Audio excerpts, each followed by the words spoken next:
Would it make you the jerk for not giving concert tickets to a disabled person? We'll get into that in a bit, but first, am I the jerk for getting engaged after my brother's wedding? My brother and his now wife married 3 days ago.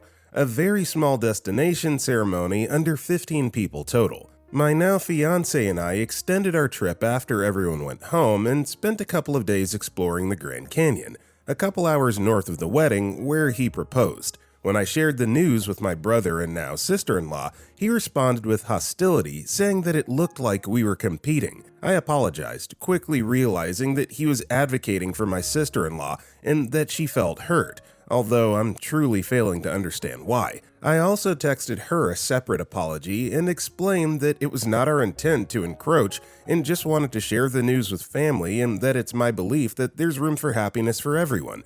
She did not respond. In response to my apology, my brother doubled down and said the timing and location were hurtful and that we should have planned around the wedding. Abalone55 commented, "Not the jerk. And I can see why you're trying valiantly to understand, but I'm not sure your brother or his wife will be able to give you a good reason for their reaction, because their reaction is wild. Sure, it's rude to propose at someone else's wedding, but that's not what happened.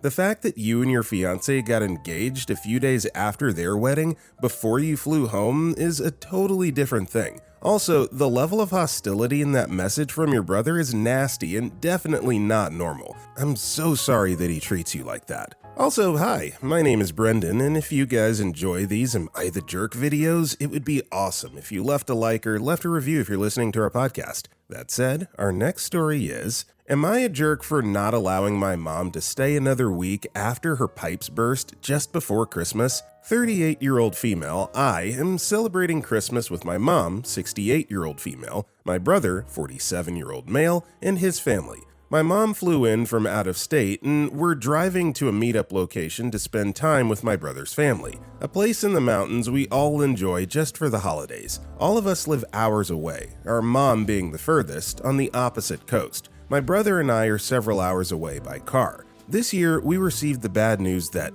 while my mom has been at my place, her pipes froze and flooded her basement. She's upset, understandably. I helped her get everything started and have her insurance, a cleanup team, and a general contractor all working on her place while she's with me. She then broached the topic that she wanted to extend her stay to 2 weeks or more.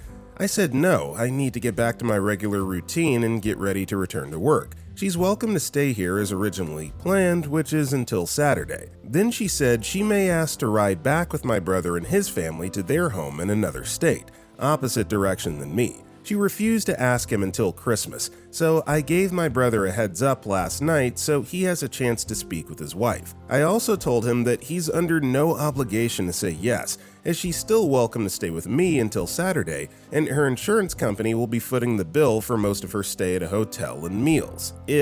Big if, her residence is uninhabitable, which we do not know at this time. He told me he didn't have room to take her back with him. 3 people in his car and no room for a 4th, assuming luggage is the issue, that I should let her stay with me because she's lonely. I told him I understood that, but I'm not wrong for wanting to cap my time with her at the 1 week originally planned. He had left that text on send. My mom can be a challenging personality, and with this unfortunate development, she's even more difficult. I love my mom, but I'm tired. I want my house back and don't want to be criticized or complained at. I refuse to allow my lonely mother to extend her stay with me, despite the recent damages to an unknown state of her home. Am I a jerk for prioritizing my space and personal downtime over my mother's emotional needs? Cold Gator responded, "Not a jerk, but this is tough. It's not like you owe her a place to stay, especially when insurance will pay,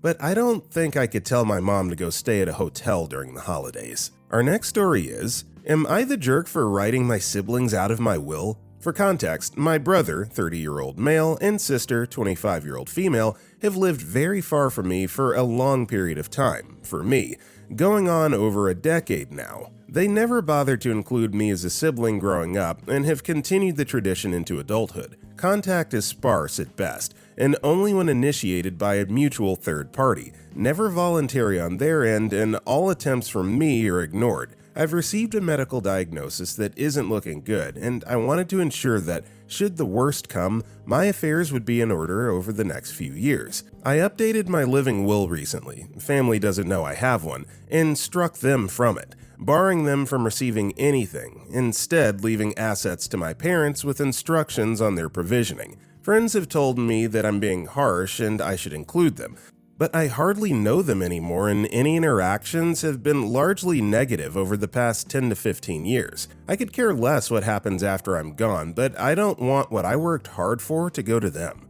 Not the Lick Lord commented, "Not the jerk. It doesn't matter that they're blood related or related by law or whatever. Your property is your property, and you can do and give it to whomever you want to. It doesn't matter what your feelings are on it. It's yours to do as you wish to. Give to your parents, okay. Give to your great-great-great-great-granddaughter on her 9th birthday, as you wish. If what you provided is all the details and is true, then strike everybody out the will as you wish." Our next story is, would I be the jerk for not going to my husband's family's Christmas? I'm a first responder and have been for the last 3 years. My schedule is a rotating shift pattern, days and nights. The pattern is consistent, and I can tell you what days I'm working very far in advance. Because of this, I told my entire family last year that I'd be working on Christmas this year, and reminded them when we saw them. This is the first time I've had to work on Christmas. My side of the family understands, and we're celebrating with just my parents and siblings another day. My husband's family is really into Christmas. Like, everyone needs to be at sister-in-law's house at 8 a.m. to open presents together, and then we spend the entire day together. So when I asked if we could celebrate together another day over the holidays instead, it got shut down with statements like, "Christmas is on December 25th," or "I don't understand, can't you just ask for the day off?" So I let them know my husband would be attending solo this year. This morning, while I was at work, my husband, who works a 9 to 5 and is enjoying his day off, texts me, "It would be nice if you could come by for a couple hours tomorrow after work." I declined because sister-in-law lives about 90 minutes away, so that's 3 hours of driving. I would be driving home alone at night with not the best weather. My job can be very stressful, and my social battery is drained by the time I get home. We already agreed that it made more sense for me to stay home and to have him go to his parents' house on Christmas Eve so they could drive over in the morning together. Well, my husband is ticked, and he thinks that I don't want to spend time with his family. He's been sending me passive-aggressive texts all day trying to guilt-trip me. We don't know how much time we have left with my parents. It's working because I feel like I'm letting everyone down, and I don't want his family to think I don't want to spend Christmas with them. Would I be the jerk if I stuck to our original plan instead of making an effort to go see his family tomorrow after work? Cover character 8179 responded, "I work in the field of emergency services, and the fact is that we, as a group, are never off duty. And unless you're going to screw your colleagues, and they're going to somehow allow it, you have to take your share of holiday shifts. My family is completely used to celebrating important occasions with me on the wrong calendar date. OP, I don't know how long you've been with your husband, so maybe the situation is salvageable, but he needs to get with the freaking program yesterday. Not the jerk." Our next story is, am I the jerk for telling people I'm not having fun when they ask and I'm genuinely not? This one is general. I'm a guy who, when I don't enjoy something, I'll tell you I don't. But if I commit to something, I'll see it through to the end without complaining. This comes to a head where I was on vacation with my older brother in Arizona, who wanted to do a lot of nature hikes. Nature hikes are fine, I don't mind them, but I do dislike walking up large hills. Walking downhill is the easiest thing ever. It's like being nature's passenger princess. You just put your foot forward and let gravity do all the work. Walking uphill, conversely, is very draining and leaves me sweaty. I don't make a point to complain about something when I do it, so when I was walking uphill, despite not liking it much, I held basic conversation with my brother. As we were heading back down, he asked me if I was having fun, and I said no. Not because of any fault of my brother, I just didn't find the activity fun. Not even bad, just satisfactory. Later, when he was driving me to the airport for my flight home, he told me, "If I ask you if you're having fun, don't say no. I understand that it can be demoralizing to hear someone's not having fun, but I don't like it when people ask for my opinion and get upset when I give my honest answer. If I'm not having fun, I'll just say I'm not having fun." Implosionatic commented, "Not a jerk, but I think you and your brother would both benefit from understanding each other a little better. There's nothing wrong with giving him an honest answer, but it obviously hurt his feelings. Unless he already knew your feelings about that kind of hike and/or the things you do find fun, or unless you explained the context of your feelings afterward, your words made him feel guilty about failing to give you a fun time. He's wrong to say you shouldn't be honest, but most people aren't used to that kind of bluntness, and you failed to consider his feelings. In the future, you might benefit from finding a better balance of keeping your commitments without complaint and being more open about your preferences and desires. People feel good when they can have a mutually good time, and people tend to feel worse about a situation if they realize they're the only one enjoying themselves and the other is simply indulging or tolerating them. Our next story is, am I the jerk for telling my mom to tell her boyfriend to stop telling me what to do? I, 20-year-old female, have been starting to get really annoyed by my mom's new boyfriend. At first he was cool, but now I feel as though he's overstepping. My parents got divorced only a year and a half ago, and my mom and her boyfriend have been together for roughly 6 months now. Of course I'm happy that she found someone new, but his actions are bothering me. It started after she told him about an argument we had, and he randomly told me to be graceful to those around me. During my teenage years, my mom and I would argue a lot, but it was nothing out of the normal mother-teenage-daughter conflicts. I'll admit, I do still have a bit of resentment towards her for some of the things she has done and said, but I'm working on it with therapy. We're good for the most part, but sometimes she'll have an attitude and I'll use attitude back at her, which she probably told him and prompted him to say that. Either way though, I think it's none of his business the arguments I go through with my mom. The next thing that bothered me was on Thanksgiving when I was upset because of an argument with my boyfriend and needed some extra time to collect myself before going down to the table. My mom called me over the phone to come and I didn't go immediately, but I said give me a few more minutes. It was when I got a knock at the door and I said, "Who is it? Please don't come in right now." And her boyfriend burst through the door anyway and kept telling me to come downstairs right now. That rubbed me the wrong way completely, and I was even more upset and hated being downstairs after that. The last thing that happened with him was this evening when we went out to eat for Christmas Eve, and we all finished eating, so I slipped away to the bathroom to check my phone. My boyfriend was asking me about something important, so I continued replying when I got back to the table. It wasn't even 1 minute of me still being on my phone when he told me to put it away. I said I will, and continued to text because I was just aggravated. My parents raised me to have manners, and they never banned me from using my phone completely at the table, just not excessively, which I knew not to do anyways, and that was not what I was doing. The rest of the time I just stayed quiet and couldn't wait to go home. When I got home, I told her to tell him to stop telling me what to do, to which she replied, "You tell him," and she seemed mad. Aggressive_cattle 320 commented, "Everyone sucks here. You're an adult. Speak up. If she won't say anything, then you need to. Next time he meddles in your family business, remind him that he's your mother's boyfriend and he needs to mind his own business. That unless you ask for his opinion, he needs to keep them to himself. And if he complains to your mother, she will need to speak up." Our next story is, am I the jerk for telling my mom about my dad's weaponized incompetence? I, 18-year-old female, do all the shopping in the house. It's been my job since I was like 12. My dad hates going shopping, so I never ask him. For Christmas, I'm cooking.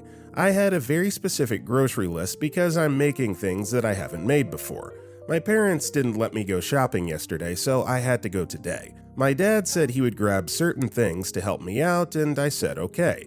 I gave him a list. I really needed chicken thighs and blocks of cheese. He came home with ground chicken and only mozzarella cheese that's pre-shredded. I told my mom about it since this isn't the first time he's done this, and it's made me upset. She got mad at me for being upset with him because we never ask him for anything. I have asked him multiple times to get things for me, and he either gets the wrong thing, doesn't get anything I need, or complains. For example, I wanted to go shopping before my wisdom tooth removal.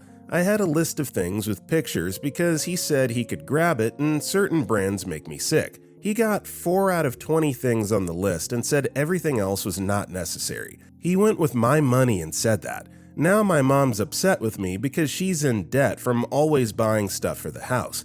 But the whole reason that's happened is because of my dad's weaponized incompetence. So am I the jerk for being mad at my dad and telling my mom? Address Powerful 516 commented, "Not the jerk. You've been doing the grocery shopping since you were 12? Well, this isn't a bad skill. Why aren't your parents involved? Why is your mom allowing your dad to be completely incompetent on this? You gave him your money, and did he even give any back?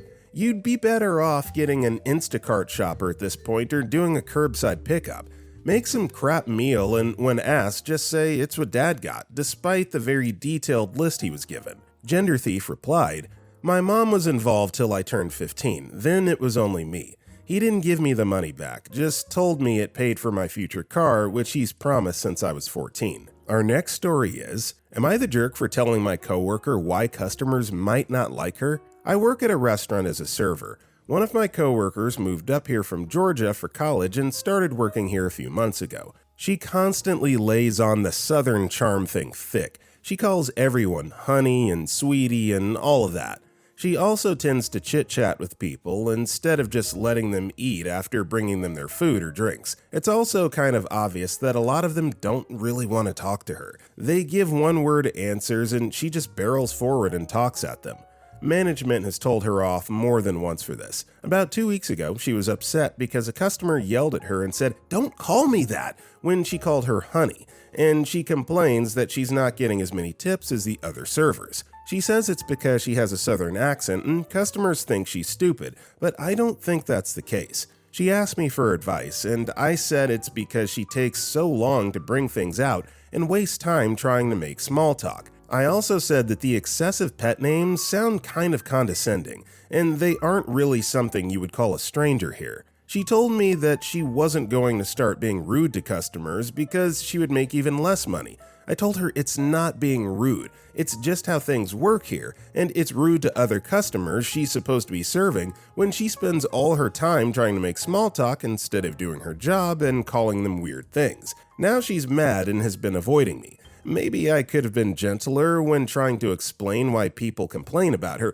but I was also really stressed because it's Christmas season and so much is going on. Am I the jerk? Waste_worker6122 responded, "Not the jerk. Bit of a culture clash going on here. You've tried to help her fit in better with the locals and your boss has done the same, but she isn't listening to either of you. Not the jerk." Our next story is, am I the jerk for not allowing my brother over for Christmas? My dad moved into our house because he's disabled. My older brother stopped by one day right after Thanksgiving, and my wife overheard them trash talk her about the way she was dressed and how she's benchy. My brother has been banned from the house since, and my dad got a serious conversation about not gossiping about my household with family members, or he will be on the street. My wife is semi-livid at my father for saying those things, so she refuses to interact with him or cook for him. He complained about her cooking and why she was bench, and she told my dad, "That's the food I made, eat it or starve." My dad has never cooked or cleaned for himself. My wife does call him pathetic, but that's because my dad is. For Christmas, my brother still isn't allowed over, and my wife is barely on speaking terms with my dad. I won't intercede for him or make him special food he likes. His disability doesn't keep him from cooking for himself, and he's been bummed out. I told him that's his own fault for never learning to take care of himself. Nestor1953 commented, "I would be so tempted to pack up dad's things and drop him off at brother's house, where the two of them can complain about your wife to their heart's content, and your brother can take care of him. Your wife is really in an untenable situation here, expected to wait on a man who treats her badly and creates tension and unpleasantness in her home. Is there an alternative living situation for your father? If I were you, I'd be looking for one, and looking hard. Not the jerk." Our next story is, am I the jerk for humiliating a dad for not knowing the rules of soccer? I, male 18, am a soccer referee. I've officiated since 2020 and have played soccer for 12 years now. I've been wondering about this for a while now. Last weekend, I was officiating a few games for U10 boys. For ages 10 and under, in the select league I was reffing, there's a special set of rules. There's a line called the build-out line, and is essentially a line on both ends of the field, about 10 yards in front of the goalkeeping box. So long as you're behind the line, it does not matter where the players on the opposing team are. You can be past the defenders, but not past the build-out line, and score. In an older age group, offside would apply and this would not be allowed. However, this is very clearly written in the rules, and in the last game I reffed, one of the kids on the blue team scored 3 goals this way. Behind the last defender, but not passing the build-out line, so they all counted. Every time, some dad from the team that was losing kept screaming that I had no idea what I was doing and that every one of the goals was offside. I heard one of the parents say, "It's onside because of the build-out lines," but it was very quiet. The dad continued to shout, but I ignored him, and the game finished with his team losing 6-0. At the end, he was swearing to a bunch of the parents on his side, and I heard him say, "This ref is effing terrible." I walked over to him after I blew my whistle and said, "Every one of those goals was legal because of the build-out line rules. You should consider learning the rules of the sport before you sign up your own child and swear in front of a bunch of kids." He looked like he was about to explode. Some of the parents looked angry too, and his little circle went quiet. He started clapping sarcastically and said, "Way to keep it professional, sir." I then left. I told my parents and my mother laughed. My father told me I shouldn't bother associating with people like that, and it makes me stoop to their level. Am I the jerk? Hero17 commented, "Not the jerk. If anything, you were far too nice. A lot of leagues will quickly kick out parents who are being disrespectful to the refs, especially if they're swearing at a kid's game." Working_particular53 replied, "Yeah, I usually don't tend to dish any cards out at any ages under 13. Typically, I issue warnings and kickouts to parents at ages higher, but I didn't bother for this because the dad was seething more and more, and to be honest, I found it a bit funny. He only started swearing towards the end as well, but usually I would be more strict when it comes to spectator dissent. I kinda just was a bit more lenient because of the age group." Our next story is, am I the jerk for not giving a gift from my friend to his girlfriend? I, 20-year-old female, have a friend, let's call him Josh, 20-year-old male, who I've known most of my life. We've never dated or anything like that, at least on my end, the friendship is purely platonic.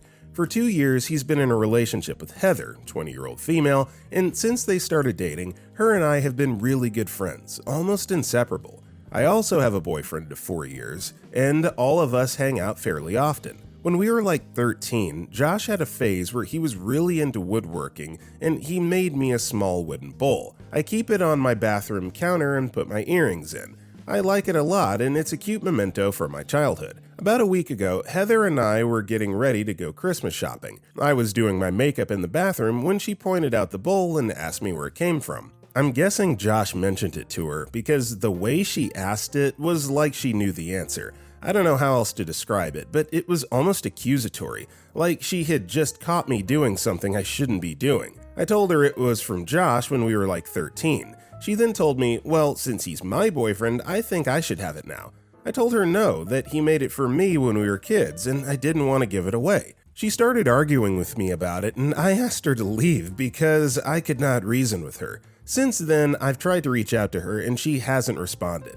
I haven't tried to reach out to Josh at all because I feel like it just wouldn't be appropriate, and I don't know how much of this situation he knows about, if he agrees with her and anything else. My boyfriend agrees that I should give it to her, and of course he and Josh have talked, but not about this. It's just a very awkward situation, and I'm wondering, am I the jerk for not giving my friend's girlfriend a gift he made for me when we were young? YooHoo60 commented, "Of course you're not the jerk. It was a gift to you from a friend. Just because he has a new friend doesn't mean everything he's ever given to anyone on the planet becomes hers. Talk about entitled. Never let her be alone with the bowl. It'll disappear in a hot minute." Our next story is, am I the jerk for refusing to give up my front row spot at a concert to someone claiming to be disabled? A couple of weeks ago, I traveled to another country to see an artist I've been a fan of for 6 years. This was a once-in-a-lifetime experience for me, and I'd been waiting months for it. I sacrificed a lot financially and mentally to make it happen. Since it was my first and probably only time seeing them, I went all out. I bought general admission tickets and arrived at the queue at 5 a.m. even though the doors wouldn't open until 6:30 to 7 p.m. in freezing cold weather. I waited all day, hungry, cold, and dehydrated, but it was worth it because when the doors opened, I secured a front row barricade spot right up against the stage. This was my dream spot. Then a guy behind me tapped me on the shoulder and told me he was disabled. He said the venue was supposed to let disabled attendees in early, but they hadn't. He asked me to give him my spot at the barricade. Here's the thing. I know this venue is very accommodating for disabled attendees. I actually have friends with disabilities who've gone to shows here, and the staff always ensures that they get to the front row safely during a designated time frame before it gets too crowded. Now, I'm a very short person, 155 centimeters / 5 foot 1 inch, and this guy was extremely tall, easily over 5'5". If I gave him my spot, I wouldn't be able to see anything at all because he would completely block my view. I honestly would have been willing to move if he wasn't so tall or if I could still see from the second row. However, in this case, I knew I'd lose the view I had waited more than 10 hours for. I tried to compromise. I pointed out that the right side of the barricade was still open and suggested he go there.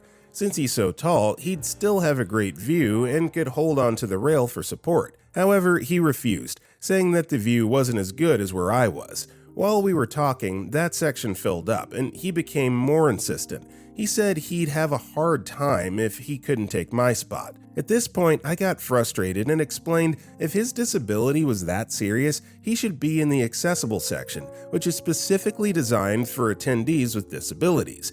If he insisted on being in the standing section, he should have brought a support aid, like a cane. I'd seen someone nearby with one. If he spoke to security, they could escort him to the front row disabled seating, which has a fantastic view and is much more accommodating. After hearing this, he called me a jerk and told me to get freaked and left. I feel like he just wanted my spot and wasn't being truthful. The venue offers several options for disabled attendees, and I tried to direct him to alternatives. I feel bad for saying no, but I don't think it was fair for him to ask me to sacrifice my entire experience. So, am I the jerk? Nerdy Swampwitch 40 replied, "Not the jerk. As someone who is disabled, I call venues ahead about the accommodations I need, and it's usually worked out for me at no charge here in Washington State in the US. A seat somewhere so I can sit and enjoy the music. The seat is reserved with my name on it, and I have to show ID to get it. I'm not sure what the man's disability was, but he should have asked venue staff for assistance rather than trying to force the issue with you." With that being said, that's all the time we have for today. If you enjoyed today's video, drop a like and comment below, and if you want to check out our other videos, click the video on the right. With that being said, I'll see you all next time.